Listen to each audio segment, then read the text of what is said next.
ಕೆಲವರು ಹರಟೆ ಮಾತುಗಳನ್ನು ಬಾಯಿ ತುಂಬ ಮಾತಾಡುತ್ತಾರೆ, ಆದರೆ ಅದರಲ್ಲಿ ಯಾವ ಹುರುಳಿರುವುದಿಲ್ಲ.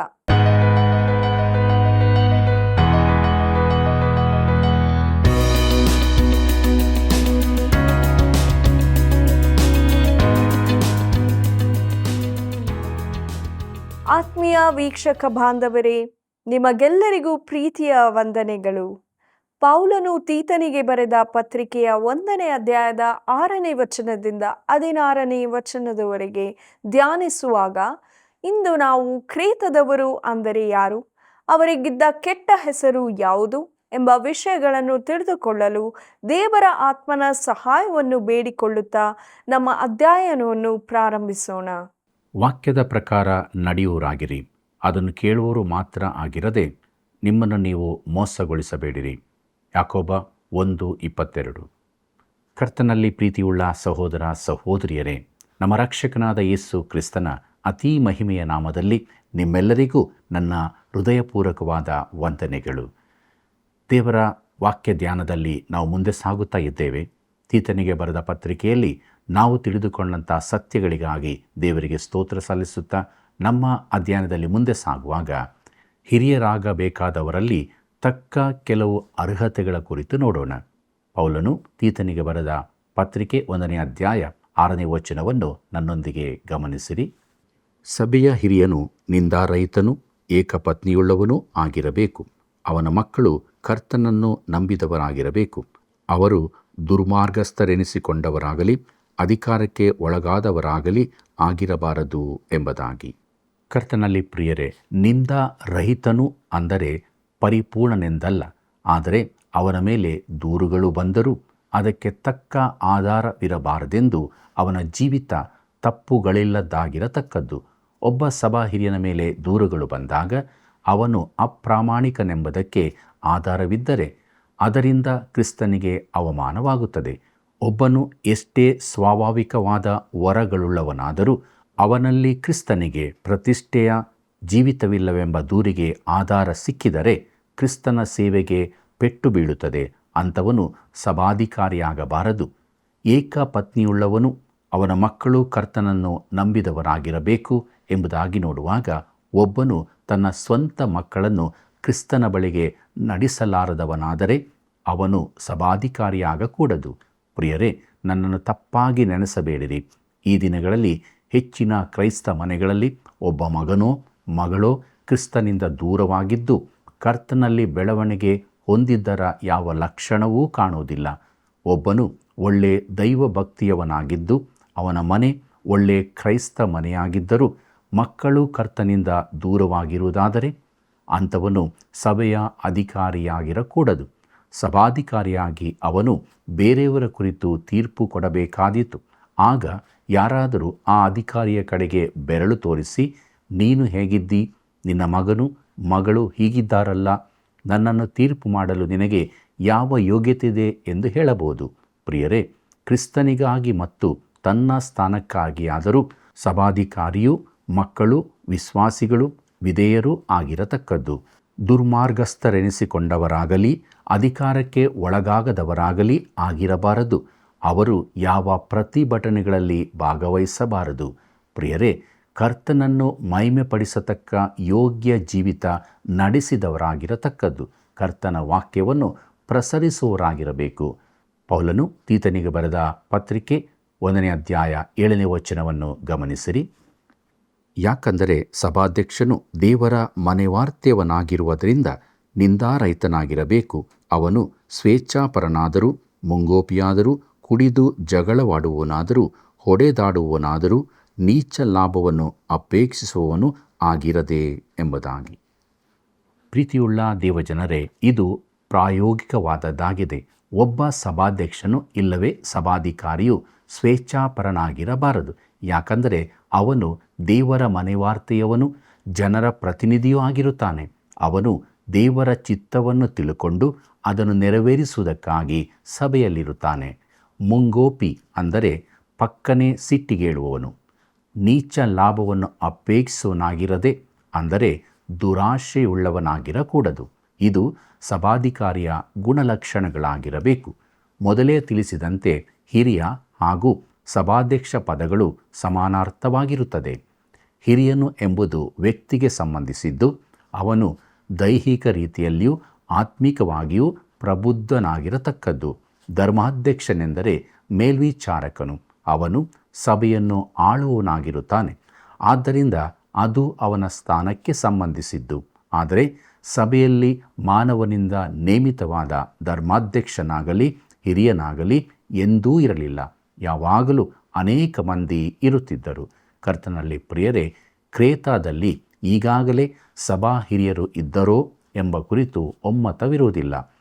ತೀತನು ಇದ್ದವರನ್ನು ಅಭಿಷೇಕಿಸಬೇಕಾಗಿತ್ತೋ, ಇಲ್ಲವೇ ಹಿರಿಯರಾರೂ ಇಲ್ಲದಿದ್ದು ತೀತನು ಈಗ ಅವರನ್ನು ನೇಮಿಸಬೇಕಾಗಿತ್ತೋ? ಒಂದು ವೇಳೆ ಈಗ ನೇಮಿಸಬೇಕಾಗಿದ್ದರೆ, ಹಾಗೆಂದು ನಾನು ಭಾವಿಸುವುದಿಲ್ಲ, ಆಗ ತೀತನು ನೇಮಕ ಮಾಡಿದ ವ್ಯಕ್ತಿಗಳನ್ನು ಸಭೆಗಳವರು ಒಪ್ಪಿಕೊಳ್ಳಬೇಕಾಗಿತ್ತು. ಆದರೆ ಇದು ಮುಖ್ಯ ವಿಚಾರವಾಗಿರಲಿಲ್ಲ ಮತ್ತು ಈಗಿನ ಸಭೆಗಳಲ್ಲೂ ಇದು ಮುಖ್ಯ ವಿಚಾರವಾಗಿರಕೂಡದು. ಪ್ರಿಯರೇ, ಪೌಲನ ಮುಖ್ಯ ಅಭಿಪ್ರಾಯವೇನೆಂದರೆ ಸಭೆಯಲ್ಲಿನ ಸ್ಥಾನ ವಹಿಸಿಕೊಳ್ಳಲು ಒಬ್ಬನಲ್ಲಿ ವೈಯಕ್ತಿಕ ಅರ್ಹತೆಗಳಿರಬೇಕೆಂದೇ ಆಗಿದೆ. ಮುಂದಕ್ಕೆ ನೋಡೋಣ. ಪೌಲನು ತೀತನಿಗೆ ಬರೆದ ಪತ್ರಿಕೆ 1ನೇ ಅಧ್ಯಾಯ 8ನೇ ವಚನವನ್ನು, ಅತಿಥಿ ಸತ್ಕಾರ ಮಾಡುವವನು, ಒಳ್ಳೆಯದನ್ನು ಪ್ರೀತಿಸುವವನು, ಸ್ವಸ್ಥಚಿತ್ತನು, ನ್ಯಾಯವಂತನು, ದೇವಭಕ್ತನು, ಜಿತೇಂದ್ರಿಯನೂ ಆಗಿದ್ದು ಎಂಬುದಾಗಿ. ಕರ್ತನಲ್ಲಿ ಪ್ರಿಯರೇ, ಇವೆಲ್ಲವೂ ಹಿರಿಯನ ಅರ್ಹತೆಗಳಾಗಿರಬೇಕು. ಅವುಗಳ ಅರ್ಥ ನಮಗೆ ತಿಳಿದಿದೆಯಲ್ಲ. ಮುಂದಕ್ಕೆ ನೋಡೋಣ. ಪೌಲನು ತೀತನಿಗೆ ಬರೆದ ಪತ್ರಿಕೆ 1ನೇ ಅಧ್ಯಾಯ 9ನೇ ವಚನವನ್ನು, ತಾನು ಸ್ವಸ್ಥ ಬೋಧನೆಯಿಂದ ಜನರನ್ನು ಎಚ್ಚರಿಸುವುದಕ್ಕೂ ಎದುರಿಸುವವರ ಬಾಯಿ ಕಟ್ಟುವುದಕ್ಕೂ ಶಕ್ತನಾಗಿರುವಂತೆ ಕ್ರಿಸ್ತ ಬೋಧಾನುಸಾರವಾಗಿ ನಂಬತಕ್ಕ ವಾಕ್ಯವನ್ನು ದೃಢವಾಗಿ ಹಿಡಿದುಕೊಂಡವನಾಗಿರಬೇಕು ಎಂಬುದಾಗಿ. ಪ್ರೀತಿಯುಳ್ಳ ದೇವಜನರೇ, ಇದನ್ನು ಈ ರೀತಿ ಭಾಷಾಂತರಿಸಬಹುದು. ನಂಬತಕ್ಕ ಅಂದರೆ ನಂಬುವುದಕ್ಕೆ ಯೋಗ್ಯವಾದ, ವಾಕ್ಯವನ್ನು ಬೋಧಿಸುವುದಕ್ಕೆ ಯುಕ್ತವಾಗಿ ಹಿಡಿದುಕೊಂಡಿರುವವನೂ ಆಗಿದ್ದು, ಸ್ವಸ್ಥ ಬೋಧನೆಯಿಂದ ಜನರನ್ನು ಪ್ರೇರಿಸುವುದಕ್ಕೂ ದುರ್ಬೋಧಕರನ್ನು ಎದುರಿಸುವುದಕ್ಕೂ ಶಕ್ತನು ಎಂದು.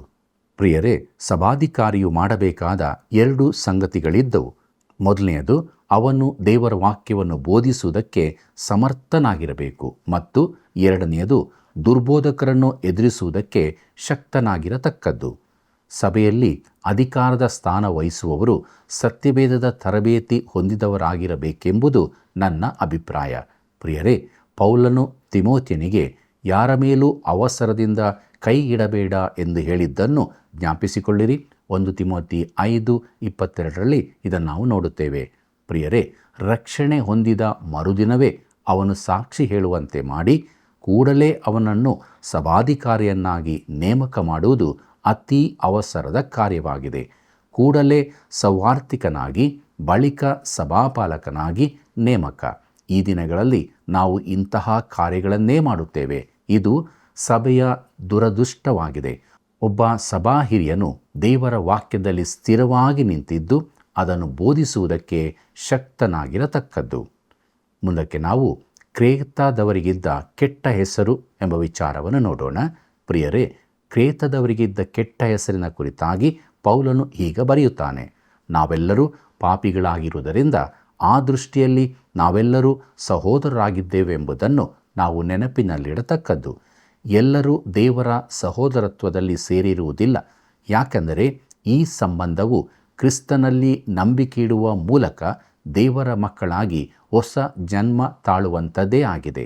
ಆದರೆ ನಾವೆಲ್ಲರೂ ಆದಾಮನ ಮಕ್ಕಳೇ ಆಗಿದ್ದೇವೆ ಮತ್ತು ಆದಾಮನಲ್ಲಿ ನಾವೆಲ್ಲರೂ ಸಾಯತಕ್ಕವರೇ ಆಗಿದ್ದೇವೆ. ಯಾಕೆಂದರೆ ನಾವೆಲ್ಲರೂ ಪಾಪ ಮಾಡಿದ್ದೇವೆ. ಆದರೂ ಈ ಕ್ರೇತದವರಿಗೆ ಕೆಟ್ಟ ಹೆಸರಿತ್ತು. ಪೌಲನು ತೀತನಿಗೆ ಬರೆದ ಪತ್ರಿಕೆ 1ನೇ ಅಧ್ಯಾಯ 10ನೇ ವಚನವನ್ನು ಗಮನಿಸಿರಿ. ಅನೇಕರು ಬರೀ ಮಾತಿನವರಾಗಿಯೂ ಮೋಸಗಾರರಾಗಿಯೂ ಇದ್ದು ಅಧಿಕಾರಕ್ಕೆ ಒಳಗಾಗದವರಾಗಿದ್ದಾರೆ. ಅವರೊಳಗೆ ಹೆಚ್ಚು ಜನರು ಸುನ್ನತಿಯವರು ಎಂಬುದಾಗಿ. ಪ್ರೀತಿಯುಳ್ಳ ದೇವಜನರೇ, ಬರೀ ಮಾತಿನವರು ಅಂದರೆ ಬರೀ ಹರಟೆ ಮಾತನಾಡುವವರು. ಕೆಲವರು ಕ್ರೈಸ್ತರು ಬಾಯಿ ತುಂಬ ಮಾತನಾಡುತ್ತಾರೆ, ಆದರೆ ಅದರಲ್ಲಿ ಯಾವ ಹುರುಳಿರುವುದಿಲ್ಲ. ಒಮ್ಮೆ ನಾನು ಒಬ್ಬರೊಂದಿಗೆ ಸುಮಾರು 200 ಮೈಲು ಸಂಚರಿಸಿದೆ. ಅವರ ಕಾರಿನಲ್ಲಿ ಕುಳಿತು ಪ್ರಯಾಣ ಪ್ರಾರಂಭಿಸಿ ಕೆಳಗಿಳಿಯುವವರೆಗೂ ನಾನು ಮಾಡಿದ ಕೆಲಸವೆಂದರೆ ಅವರ ಮಾತಿಗೆ ಕಿವಿಗೊಟ್ಟದ್ದು. ಅವರಂತೂ ಮಾತನಾಡುತ್ತಾ ಹೋಗುತ್ತಿದ್ದರು. ಅವರ ಒಟ್ಟು ಮಾತಿನ ಸಾರಾಂಶ ಏನೂ ಇರಲಿಲ್ಲ. ಇಂತಹ ಬರೇ ಮಾತಿನವರು ಅನೇಕರಿದ್ದಾರೆ. ಪ್ರಿಯರೇ, ತಮಾಷೆ ಹಾಸ್ಯಗಳು ಒಳ್ಳೆಯದೇ, ಆದರೆ ಪೌಲನು ಖಂಡಿಸುವ ವಿಚಾರವೆಂದರೆ ಹುರುಳಿಲ್ಲದ ಖಾಲಿ ಮಾತುಗಳನ್ನು. ಮೋಸಗಾರರಾಗಿದ್ದು ಎಂಬುದಾಗಿ ನೋಡುವಾಗ ಸುನ್ನತಿಯವರು ತನ್ನ ಮಾತನ್ನು ಎದುರಿಸುವವರನ್ನು ಕುರಿತು ಪೌಲನು ಮಾತನಾಡುತ್ತಿದ್ದಾನೆ. ಮುಂದಕ್ಕೆ ನೋಡೋಣ. ಪೌಲನು ತೀತನಿಗೆ ಬರೆದ ಪತ್ರಿಕೆ 1ನೇ ಅಧ್ಯಾಯ 11ನೇ ವಚನವನ್ನು, ಅವರು ನೀಚ ಲಾಭವನ್ನು ಹೊಂದುವುದಕ್ಕಾಗಿ ಮಾಡಬಾರದ ಉಪದೇಶವನ್ನು ಮಾಡಿ ಕುಟುಂಬಗಳನ್ನೇ ಹಾಳು ಮಾಡುತ್ತಾರಾದ್ದರಿಂದ ಅವರ ಬಾಯಿ ಮುಚ್ಚಿಸಬೇಕಾಗಿದೆ ಎಂಬುದಾಗಿ. ಕರ್ತನಲ್ಲಿ ಪ್ರಿಯರೇ, ಕುಟುಂಬಗಳನ್ನೇ ಹಾಳು ಮಾಡುತ್ತಾ ಅಂದರೆ ಇಡೀ ಕುಟುಂಬವನ್ನೇ ಹಾಳು ಮಾಡುತ್ತಾರೆ. ಇದು ಬಹು ಅಪಾಯಕಾರಿಯಾದದ್ದು. ದೇವರ ವಾಕ್ಯವು ಬಿತ್ತಲ್ಪಟ್ಟ ಕಡೆಯಲ್ಲೆಲ್ಲ ಸೈತಾನನು ಪ್ರವೇಶಿಸುತ್ತಾನೆ. ಅವನು ವೈರಿಯಾಗಿದ್ದು ಯಾವಾಗಲೂ ಗೋಧಿಯ ನಡುವೆ ಹಣಜಿಯನ್ನು ಬಿತ್ತುತ್ತಾನೆ. ಪ್ರಿಯರೇ, ನನ್ನ ಅನುಭವದಲ್ಲಿಯೂ ಇದು ಸತ್ಯವೆಂದು ನಾನು ತಿಳಿದುಕೊಂಡಿದ್ದೇನೆ. ಸೈತಾನನು ಯಾವಾಗಲೂ ಪ್ರವೇಶ ಮಾಡುತ್ತಾನೆ. ಅದೇ ರೀತಿಯಲ್ಲಿ ಕ್ರೇತ ದ್ವೀಪದಲ್ಲಿ ಕ್ರಿಸ್ತನ ಕಾರ್ಯ ಬಲವಾಗಿ ನಡೆದಿದ್ದರೂ ವೈರಿಯು ಸದಾ ಎಚ್ಚರವಾಗಿದ್ದು ತನ್ನ ಬೀಜವನ್ನು ಬಿತ್ತುತ್ತಿದ್ದನು. ಪೌಲನು ತೀತನಿಗೆ ಬರೆದ ಪತ್ರಿಕೆ 1ನೇ ಅಧ್ಯಾಯ 12ನೇ ವಚನವನ್ನು ಗಮನಿಸಿರಿ. ಕ್ರೇತದವರು ಯಾವಾಗಲೂ ಸುಳ್ಳುಗಾರರು, ದುಷ್ಟ ಮೃಗಗಳು, ಸೋಮಾರಿಗಳಾದ ಹೊಟ್ಟೆಬಾಕರೂ ಆಗಿದ್ದಾರೆಂದು ಅವರಲ್ಲೇ ಹುಟ್ಟಿದ ಒಬ್ಬ ಪ್ರವಾದಿಯು ಹೇಳಿದನು ಎಂಬುದಾಗಿ. ಪ್ರೀತಿಯುಳ್ಳ ದೇವಜನರೇ, ದುಷ್ಟ ಮೃಗಗಳು ಅಂದರೆ ಕ್ರೇತದ ಜನರು ಒರಟರು, ಕ್ರೂರಿಗಳೂ ಆಗಿದ್ದರು, ಹೊಟ್ಟೆಬಾಕರೂ ಆಗಿದ್ದರು. ಪೌಲನು ಅವರನ್ನು ಪ್ರಶಂಸಿಸುತ್ತಿಲ್ಲ. ಆದರೆ ಪೌಲನ ಕಾಲದ ರೋಮಾಯ ಜಗತ್ತಿನಲ್ಲಿ ಕ್ರೇತದವರಿಗಿದ್ದ ಕೀರ್ತಿ ಇದೇ ಆಗಿತ್ತು. ಪೌಲನು ಕ್ರೇತದವರ ಕವಿಯಾದ ಎಪಿಮೆನೀಡ್ಸನ ಮಾತುಗಳನ್ನು ಹೇಳುತ್ತಾನೆ. ಇವನು ಅನೇಕ ಶತಮಾನಗಳಿಗಿಂತ ಮೊದಲು ಕ್ರೇತದಲ್ಲಿದ್ದನು. ಇನ್ನೊಬ್ಬ ಕವಿಯು ಹೀಗೆ ಬರೆದನು, 100 ಪಟ್ಟಣಗಳನ್ನು ನಡೆಸಬಲ್ಲ ಕ್ರೇತ, ಆದರೆ ಸುಳ್ಳಿಗೆ ದಾಸನೆಂಬುದನ್ನು ನಿರಾಕರಿಸಲಾಗದು ಎಂಬುದಾಗಿ. ಪ್ರಿಯರೇ, ಪೌಲನು ಹೇಳಿದನು, ಕ್ರೇತದವರು ಯಾವಾಗಲೂ ಸುಳ್ಳುಗಾರರೇ ಎಂದು. ಇದರ ಅರ್ಥ ಕ್ರೇತದಲ್ಲಿ ಜೀವಿಸುವವರೆಲ್ಲರೂ ಸುಳ್ಳುಗಾರರೆಂದಲ್ಲ. ಆದರೆ ಅವರ ಕುರಿತಾಗಿದ್ದ ಸಾಮಾನ್ಯ ಅಭಿಪ್ರಾಯವೆಂದರೆ ಅವರು ಸುಳ್ಳುಗಾರರೆಂದು. ಕರ್ತನಲ್ಲಿ ಪ್ರಿಯರೇ, ದೇವರ ಕೃಪೆಯ ಕಾರ್ಯ ಅದ್ಭುತವಾದದ್ದು. ಕ್ರೇತದವರಲ್ಲಿ ಕೂಡ ಆತನ ಈ ಕಾರ್ಯ ನಡೆಯಿತು.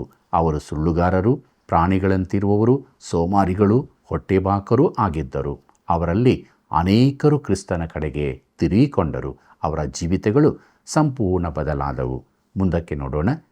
ಪೌಲನು ತೀತನಿಗೆ ಬರೆದ ಪತ್ರಿಕೆ 1ನೇ ಅಧ್ಯಾಯ 13ನೇ ವಚನ, ಈ ಸಾಕ್ಷಿಯು ನಿಜವೇ ಎಂಬುದಾಗಿ. ಕರ್ತನಲ್ಲಿ ಪ್ರಿಯರೇ, ಕ್ರೇತದವರ ಹಿನ್ನೆಲೆ ಹಾಗೂ ಸ್ವಭಾವದ ಕಾರಣದಿಂದಾಗಿ ತೀತನು ಅವರೊಡನೆ ಕಠಿಣವಾಗಿ ವರ್ತಿಸಬೇಕೆಂದು ಪೌಲನು ಹೇಳುತ್ತಾನೆ. ಪೌಲನು ತೀತನಿಗೆ ಬರೆದ ಪತ್ರಿಕೆ 1ನೇ ಅಧ್ಯಾಯ 14ನೇ ವಚನವನ್ನು ಗಮನಿಸಿರಿ. ಆದ ಕಾರಣ ಅವರು ಯಹೂದ್ಯರ ಕಲ್ಪನಾ ಕಥೆಗಳಿಗೂ ಸತ್ಯಭ್ರಷ್ಟರಾದ ಮನುಷ್ಯರ ವಿಧಿಗಳಿಗೂ ಲಕ್ಷ್ಯ ಕೊಡದೆ ಕ್ರಿಸ್ತನಂಬಿಕೆಯಲ್ಲಿ ಸ್ವಸ್ಥಚಿತ್ತನಾಗಿರುವಂತೆ ಅವರನ್ನು ಕಠಿಣವಾಗಿ ಖಂಡಿಸು ಎಂಬುದಾಗಿ. ಪ್ರೀತಿಯುಳ್ಳ ದೇವಜನರೇ, ಯಹೂದ್ಯರ ಕಲ್ಪನಾ ಕಥೆಗಳಿಗೆ ಕಿವಿಗೊಡದ ಅಂದರೆ ಪೌಲನು ಇಲ್ಲಿ ಧರ್ಮಶಾಸ್ತ್ರವನ್ನು ಕೈಕೊಳ್ಳುವ ವಿಚಾರದಲ್ಲಿ ಮಾತ್ರ ಮಾತನಾಡುತ್ತಿಲ್ಲ. ಮೋಶೆಯ ಧರ್ಮಶಾಸ್ತ್ರದ ಕುರಿತಾಗಿ ಅನೇಕ ಪುಸ್ತಕಗಳು ಬರೆಯಲ್ಪಟ್ಟವು. ತಾಲ್ಮುಡ್ ಕೂಡ ಅದರಲ್ಲೊಂದು. ಅವುಗಳಲ್ಲಿ ವಿಪರೀತ ಕಟ್ಟುಕತೆಗಳಿವೆ. ಕರ್ತನಲ್ಲಿ ಪ್ರಿಯರೇ, ಸತ್ಯಭ್ರಷ್ಟರಾದ ಮನುಷ್ಯರ ವಿಧಿಗಳಿಗೂ ದೇವರ ಧರ್ಮಶಾಸ್ತ್ರಕ್ಕೆ ಮನುಷ್ಯರ ಆಚಾರ ವಿಧಿಗಳನ್ನು ಸೇರಿಸಿದ್ದಕ್ಕಾಗಿ ಕರ್ತನಾದ ಯೇಸು ಧಾರ್ಮಿಕ ನಾಯಕರನ್ನು ಖಂಡಿಸಿದ್ದನು. ಇಲ್ಲಿ ಪೌಲನು ಕೂಡ ಇದೇ ವಿಚಾರವಾಗಿ ಮಾತನಾಡುತ್ತಿದ್ದಾನೆ. ಕಟ್ಟಳೆಗಳನ್ನು ಕೈಕೊಳ್ಳುವಂತಾದು 2 ಸಂಗತಿಗಳನ್ನೊಳಗೊಂಡಿದೆ. ಒಂದು, ನೀನು ಧರ್ಮಶಾಸ್ತ್ರದಿಂದ ರಕ್ಷಿಸಲ್ಪಟ್ಟಿದ್ದೀ ಎಂಬುದು. ಎರಡನೆಯದು, ನೀನು ಧರ್ಮಶಾಸ್ತ್ರಕ್ಕನುಸಾರವಾಗಿ ಜೀವಿಸಬೇಕೆಂಬುದು. ಈ 2 ಬೋಧನೆಗಳು ಬಹಳ ಅಪಾಯಕಾರಿಯಾದವುಗಳೇ ಆಗಿವೆ. ಪ್ರಿಯರೇ, ನಾವು ದೇವರ ಕೃಪೆಯಿಂದ ರಕ್ಷಿಸಲ್ಪಟ್ಟಿದ್ದೇವೆ ಮತ್ತು ದಶಾಜ್ಞೆಗಳಿಗಿಂತ ಮೇಲಿನ ಮಟ್ಟದಲ್ಲಿ ಜೀವಿಸುವುದಕ್ಕಾಗಿ ಕರೆಯಲ್ಪಟ್ಟಿದ್ದೇವೆ. ದೇವರು ದಶಾಜ್ಞೆಗಳನ್ನು ಒಂದು ಜನಾಂಗಕ್ಕೆ ಕೊಟ್ಟನು. ಇವು ಜಗತ್ತಿನ ಕಾನೂನಾಗಿರಬೇಕೆಂದು ನಾನು ನೆನೆಸುತ್ತೇನೆ. ಕೊಲ್ಲಬಾರದು ಎಂದು ದೇವರು ಹೇಳುವಾಗ ಅದು ಎಲ್ಲರಿಗೂ ಅನ್ವಯಿಸುವಂಥದ್ದಾಗಿದೆ. ಕ್ರೈಸ್ತರಿಗೂ ಅಕ್ರೈಸ್ತರಿಗೂ ಇಡೀ ಜಗತ್ತಿಗೆ. ಆದರೆ ಕೃಪೆಯಿಂದ ರಕ್ಷಿಸಲ್ಪಟ್ಟವರಿಗೆ ಜೀವಿಸುವುದಕ್ಕೆ ಕೊಟ್ಟ ನಿಯಮಗಳು ಅದಕ್ಕಿಂತಲೂ ಉನ್ನತ ಮಟ್ಟದವುಗಳಾಗಿವೆ. ಮುಂದಕ್ಕೆ ನೋಡೋಣ. ಪೌಲನು ತೀತನಿಗೆ ಬರೆದ ಪತ್ರಿಕೆ 1ನೇ ಅಧ್ಯಾಯ 15ನೇ ವಚನವನ್ನು, ಶುದ್ಧರಿಗೆ ಎಲ್ಲವೂ ಶುದ್ಧವೇ, ಆದರೆ ಮಲಿನವಾದವರಿಗೂ ನಂಬಿಕೆಯಿಲ್ಲದವರಿಗೂ ಯಾವುದೂ ಶುದ್ಧವಲ್ಲ. ಅವರ ಬುದ್ಧಿಯೂ ಮನಸ್ಸಾಕ್ಷಿಯೂ ಎರಡೂ ಮಲಿನವಾಗಿವೆ ಎಂಬುದಾಗಿ. ಪ್ರೀತಿಯುಳ್ಳ ಸಹೋದರ ಸಹೋದರಿಯರೇ, ಕೃಪೆಯಿಂದ ರಕ್ಷಣೆ ಹೊಂದಿದವರು ಹೇಗೆ ಬೇಕಾದರೂ ಜೀವಿಸಬಹುದೆಂದು ವಾದಿಸುವವರು ಈ ವಚನವನ್ನು ಆಧಾರ ಮಾಡಿಕೊಳ್ಳುತ್ತಾರೆ. ಅಂದರೆ ರಕ್ಷಣೆ ಹೊಂದಿದವರಾದ ನಾವು ಶುದ್ಧರಾಗಿರುವುದರಿಂದ ನಮಗೆ ಬೇಕಾದ ಹಾಗೆ ಜೀವಿಸಬಹುದು ಎಂದು ಕೆಲವು ಸುಳ್ಳು ಮತಗಳು ಈ ಬೋಧನೆಯನ್ನು ಆರಂಭಿಸಿ ತಾವು ಪಾಪವನ್ನು ಮಾಡಬಹುದೆಂದು ಅದನ್ನು ಅವರು ಪಾಪವೆಂದು ಕರೆಯುವುದಿಲ್ಲ. ಯಾಕೆಂದರೆ ಶುದ್ಧರಿಗೆ ಎಲ್ಲವೂ ಶುದ್ಧವೇ ಎಂದಿದೆಯಲ್ಲ ಎಂದು. ಪ್ರಿಯರೇ, ಪೌಲನ ಈ ಮಾತುಗಳು ನೈತಿಕ ಸಂಗತಿಗಳಿಗೆ ಸಂಬಂಧಪಟ್ಟದ್ದೇ ಅಲ್ಲ. ಅವನು ಧಾರ್ಮಿಕ ಕಟ್ಟುಪಾಡುಗಳು ಹಾಗೂ ಮಾಂಸ ಸೇವಿಸುವ ವಿಚಾರದಲ್ಲಿ ಮಾತನಾಡುತ್ತಿದ್ದಾನೆ.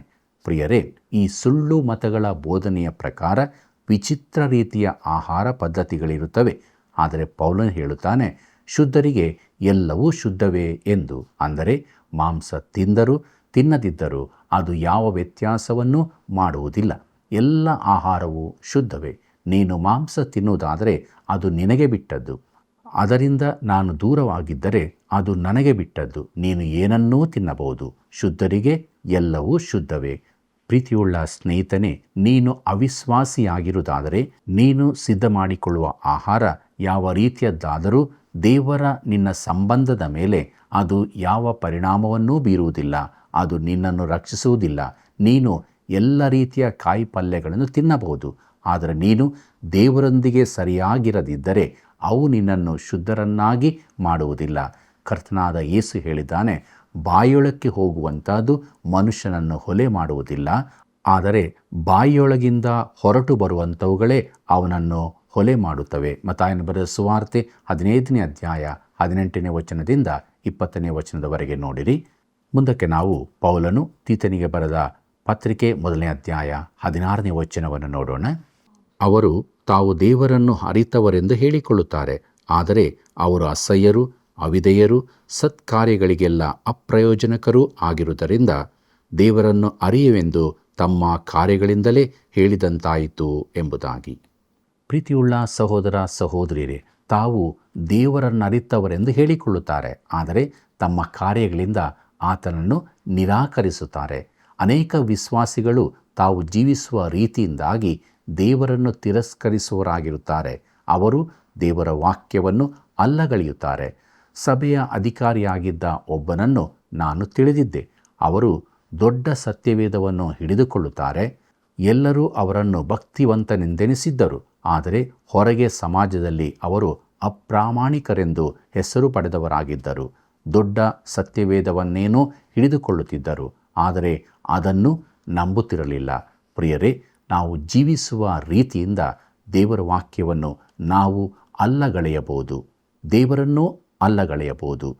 ಅಸಹ್ಯರು, ಅವಿಧೇಯರು, ಸತ್ಕಾರ್ಯಗಳಿಗೆಲ್ಲ ಅಪ್ರಯೋಜಕರು ಎಂಬುದಾಗಿ ನೋಡುವಾಗ ಸಮಾರಂಭ, ಧಾರ್ಮಿಕ ವಿಧಿಗಳು ಮನುಷ್ಯನ ಕೆಟ್ಟ ಹೃದಯವನ್ನು ಬದಲಾಯಿಸಲಾಗದು.